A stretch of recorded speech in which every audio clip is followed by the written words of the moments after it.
Alright guys, so I just beat Dybbuk, the final boss of the Boneyard, without using any AOE, and I wanted to show how I did it.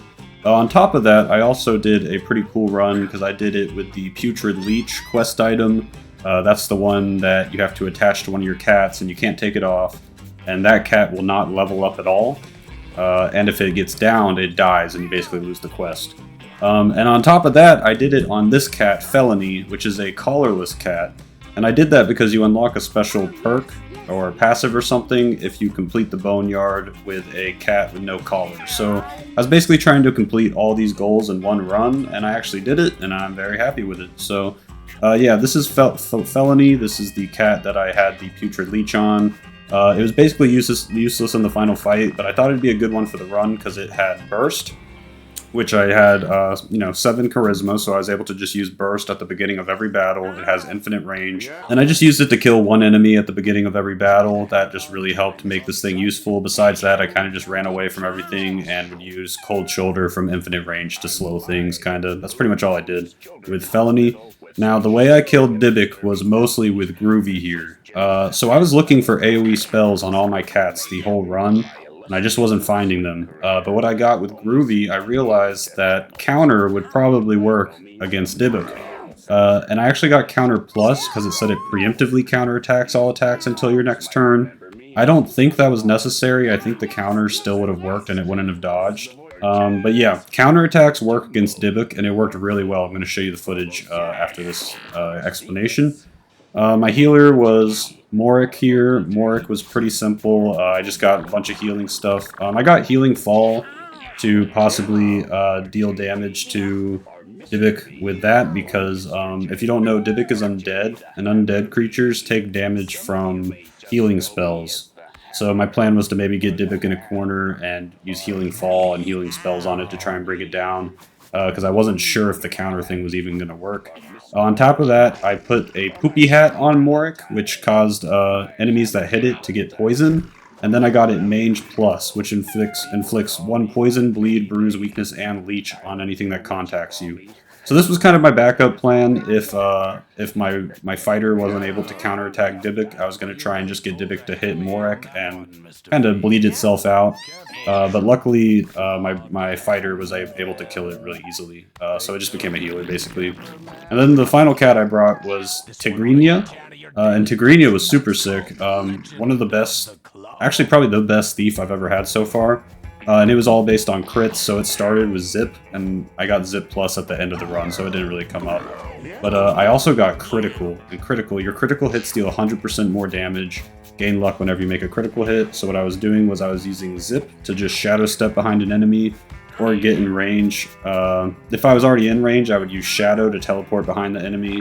I would crit it with Nail Throw, and then I would crit it as many times as I could with Sharp Nail. I was also using Sharpen Nail to increase my damage in between turns as well. But yeah, at the end, I was doing so much fucking damage hitting things in the back, and Tigria actually had to take out Groovy after Dybbuk, took over his body when he died. You know how that works, you'll see in the end. So anyway, that was the build I did. It was really fun, and I'm going to show you how to take out Dybbuk without any AoE damage. Alright, so here we go. It's the basic Dolts versus Dybbuk. And I'm not going to tell you that I played this perfectly or anything. This is what happened. This is the footage. Alright guys, this is how I defeated the mighty Dybbuk, one of the most annoying bosses in the game for sure. It's one of those bosses that if you just don't come... If you don't come correct, you lose. Basically, you have to plan to beat Dybbuk. Where I feel like a lot of bosses, if you have a good team, you can just win. Dybbuk doesn't work that way though. So I got in his face with my fighter, and I used counter. There's the preemptive counter, and then there's the second one from the perk. Already got big damage on him and bruised him. Here, I'm trying to back him into the corner by using the spell, and then maybe I can get the fighter in front of him and he can't move. But he's in the tall grass, so I don't know how great that would be anyway. I mean, at least he'd be stuck. Obviously it didn't work. But he's attacking my fighter again. And as you can see, he's at 1/3 health already. So counter is amazing versus him. Because he doesn't have a lot of HP to balance out the fact that you can't target him directly. So if you can get something with counter, or you know, maybe a damage over time thing, like if I had used my cleric, it'd be really effective. Man, the song is so good. We had the bird weather condition, that's why there's like birds everywhere hitting things. I had never seen that before this one, but there is a bird weather condition. So yeah, I basically realized that my thief is just gonna have to kill my fighter after he gets possessed. So I was just saving him in the back for that. And here we go, the fighter gets possessed. I was actually pretty scared here because the fighter was definitely my strongest unit. But thankfully he started attacking the bird. And I saved burst for the fighter, so here's an easy 10 damage from my collarless cat. What did I do after that? I did not know what to do. I think I did, yeah, I just tried to get away because I didn't want him to die, because he will actually die. This part scared the shit out of me. Okay, so I wasn't sure if Groovy was now an undead because he was possessed, so I was thinking about using a healing thing on it, but I'm pretty sure I chose not to because I didn't want to risk it. Yeah, this is me just thinking about if I should try a healing spell on it. That's funny, I forgot about this. Yeah, I decided just to heal the collarless cat because if he dies I would lose the quest and that would piss me off. Oh, did I Holy Weapon next? I think I went for another heal to increase the damage of Holy Weapon even more, and then I did it. Yeah. It looks like the fighter's gonna get another turn.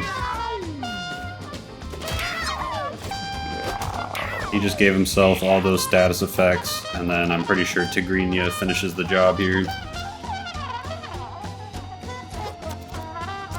Shadow to get behind him for the crit. 33 damage and a concussion. Sorry about it, Groovy. So how did I end up finishing him off? Right here, I think I just totally forgot that he would dodge. But it actually allowed me to corner him. Oh, I guess not yet. Yeah, he spawns these things at 1 HP. I can't remember if he spawns those before this too, but he just didn't get there in our fight. Used a molar. If you don't know those wisps, they always dodge the first attack at them, so you can just use something weak like the molar there to get him to dodge and then use something else to kill them.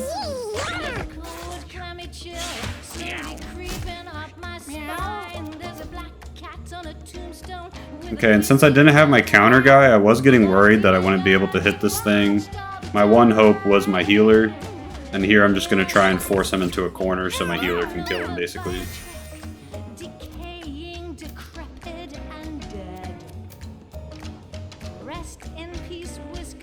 So here I move in front of him. The nail board hits the 3 tiles in front, so I knew he would go backwards, and then I butt scooted in front of him, and now he's trapped. And I felt like a genius for this, and got the kill. And killed that annoying-ass boss. So yeah, guys, that is a kill on Dybbuk without using any AOE. It can be done. Here I am just killing the wisp to finish it off, and there you go. And yeah, guys, so basically if you're doing this and you're not getting lucky with your perks and you feel like you're going to get to Dybbuk and you just aren't going to have any way to kill him, you know, I hope some of the strats I used against him, maybe you can copy. Even if you don't get a counter or something, you can always try to somehow force him to jump into a corner like I did to finish him off. That's definitely a valid way to take him out, and I hope it makes him less annoying for you guys. Alright, thanks for watching. Like and sub for more Mewgenics stuff. I'm loving this game. It's my favorite game to play right now, and I'm going to keep making videos on it, so like and sub so you don't miss out. Alright, thanks for watching, y'all. Peace.